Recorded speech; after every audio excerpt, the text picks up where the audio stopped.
নমস্কার প্রিয় বন্ধুরা, আজকে আমি আপনাদের সাথে রয়েছি গ্রীষ্মকালীন ফুল যেটা টগর ফুল এবং বেল ফুল। প্রথমে যেটা দেখছেন এটা বেল ফুল আর পাশে রয়েছে টগর ফুল। এই দুটো গ্রীষ্মকালীন ফুল গাছের এই সময় উল্লেখযোগ্য পরিচর্যা যে 4টা টিপস রয়েছে সেগুলো করেছেন তো, তাহলে গ্রীষ্মে ফুলের চিন্তা আর থাকবে না। যদি না করে থাকেন তাহলে জানুয়ারির 15 তারিখ থেকে ফেব্রুয়ারির প্রথম সপ্তাহের মধ্যে এই 4টে উল্লেখযোগ্য টিপস মেনে করুন। প্রথম টিপস দেখছেন বন্ধুরা, রিপোর্টিং। টব থেকে গাছটা বের করুন। সারা বছর ছিল, দেখছেন রুট সাইডে অসংখ্য রুট হয়ে গিয়েছে। এইগুলো এইভাবে প্রথম কাজ করতে হবে। যে পরিচর্যার প্রথম টিপস হলো এটাই যে তার সাইডে যত শেকড় রয়েছে হাড় পুনিং করে দেওয়া, এবং এইভাবে একেবারে নির্দ্বিধায় আপনি হাড় পুনিং করবেন যদি গাছটা 3-4 বছরের হয়। এবং রিপোর্টিংয়ের আগে এই উল্লেখযোগ্য প্রথম টিপস এটাই যে শেকড়, অতিরিক্ত শেকড়গুলো কেটে দেওয়া, যেটাকে হাড় পুনিং বলছি। শেকড়ের যে সংখ্যাটা বেশি হওয়ার জন্য গাছ ঠিকভাবে বাড়বে না, আর নতুন কচি শাখা না এলে ফুল হবে না। তাই ঠিক একইভাবে আমি এই টগর ফুল গাছের এটা করছি। আগে দেখালাম বেল ফুল গাছে, আগে টগর ফুল গাছে, এটা বেল ফুল। দেখছেন এই গাছেও দেখুন নিচের দিকে একেবারে আমি মূলের হাড় পুনিং করে দিচ্ছি। যে অতিরিক্ত অনেক মূল সারা বছর টবের সাইডে বা পেছনে রয়েছে, দেখছেন এইভাবে পেছনে একবারে জালিকার মতো জড়িয়ে রয়েছে। এইগুলো অতিরিক্ত শেকড়, এগুলোকে এইভাবে কেটে মাটি একটু ছাড়িয়ে রিপোর্টিংয়ের প্রস্তুতি নেবেন। আর মাটি একেবারে নূতন মাটি থাকবে, কিছুটা এইভাবে পুরনো মাটিটা এইভাবে থাকবে।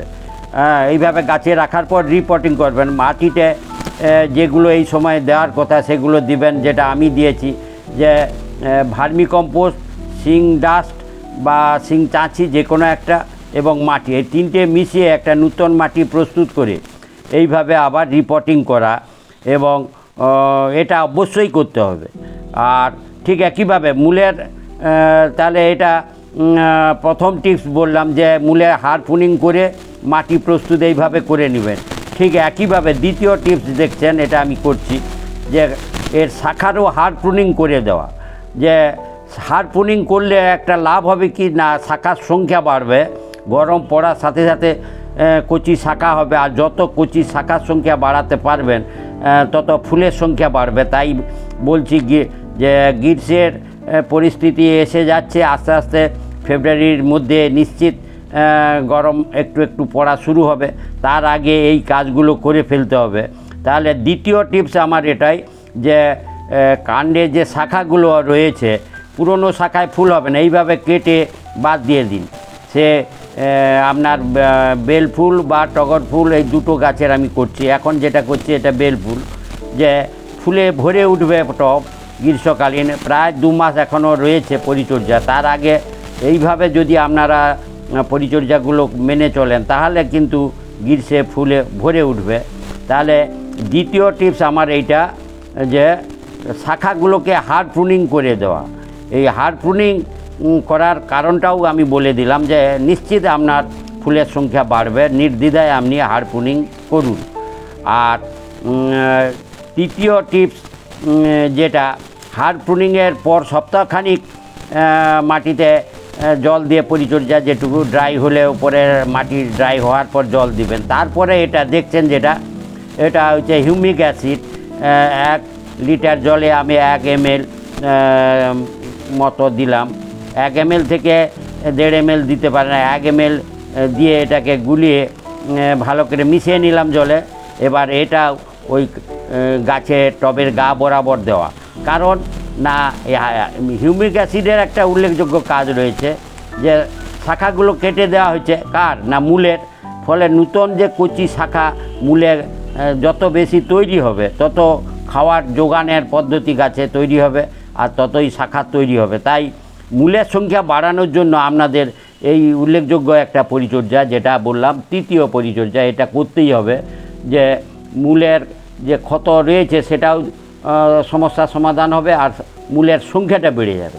তারপর চতুর্থ টিপস এটা, দেখছেন একটা গামলাতে 1 লিটার জল নিয়েছেন ওই দুটো গাছের জন্য, এবং তাতে 3 দিন ভেজানো এই সরষের খোলকে দিলাম 1 লিটার জলে। এইভাবে পাতলা করে একটা জৈব সার তৈরি করলেন। এই তরল সরষের খোলে ভেজানো জলটা, যেটা 3 দিন ভিজিয়ে রাখবেন, সেই হিউমিক অ্যাসিড দেওয়ার 3-4 দিন পরে এটা আবার ওই গাছের গাছ এবং টবের গা বরাবর এইভাবে দিয়ে দিবেন। এটা নাইট্রোজেন সমৃদ্ধ একটা জৈব সার। ফলে গাছের শেকড় তৈরির পদ্ধতিটা করে দিলাম, নূতন শেকড় গজানোর যে হিউমিক অ্যাসিড সেটা দিলাম, আর দ্বিতীয় শেকড় তৈরি হওয়ার পর খাওয়ারের যোগান দিয়ে দিলাম, যেটা নাইট্রোজেন সমৃদ্ধ সার। ফলে গাছ একটু গরম ভাব এলেই দেখবেন কচি শাখায় ভরে উঠবে, 2-4টে করে শাখা বেরানো শুরু হয়েছে। এইভাবে আপনারা উল্লেখযোগ্য এই 4টি টিপস মেনে চলুন। আর ভিডিওটি ভালো লাগলে সাবস্ক্রাইব করবেন। ধন্যবাদ।